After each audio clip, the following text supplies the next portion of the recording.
மாமே அச்சோ காலையில் என்ன பிரேக்ஃபாஸ்ட்? நேத்து அரைச்ச மாவுல தோசை, நேத்து மத்தியானம் வச்ச சாம்பார், இது நேத்து காலையில அரைச்ச சட்னியோட மீதி, இதுவும் வந்துட்டு நேத்து வச்ச கிரேவி, இது வந்து நேத்து நைட்டு வச்ச சாம்பார். இது எல்லாத்தையுமே சூடு பண்ணி நான் வந்து கொடுக்க போறேன். அப்படியே ஃப்ரிட்ஜில் முந்தா நேற்று வச்ச கெட்டி சட்னி இருக்கு, அதையும் சேர்த்து கொடுங்களேன். சச்சா, நான் அவ்வளோ மோசம்லாம் கிடையாது. நான் வந்து உனக்காக அரைக்கிறேன், நீ தூங்கியே டைம் வேஸ்ட் பண்ற.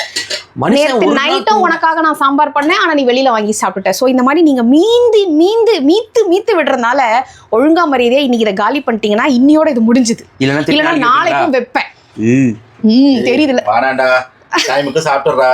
நம்ம ஃப்ரெஷ்ஷா சமைச்சு சாப்பிடலாம்டா. உன்னால வச்சு சாப்பிட வேண்டியதாக. நேத்து நான் சொன்னேன்ல, என்ன தத்து எடுத்துட்டு போங்க, சூப்பரா சமைச்சு தரேன்னு. அப்ப ஒழுங்கா சாப்பிடலன்னா இப்படிதான் பண்ணுவேன். நான் தத்துக்கு எடுத்துக்கிற சொல்லுவாங்க.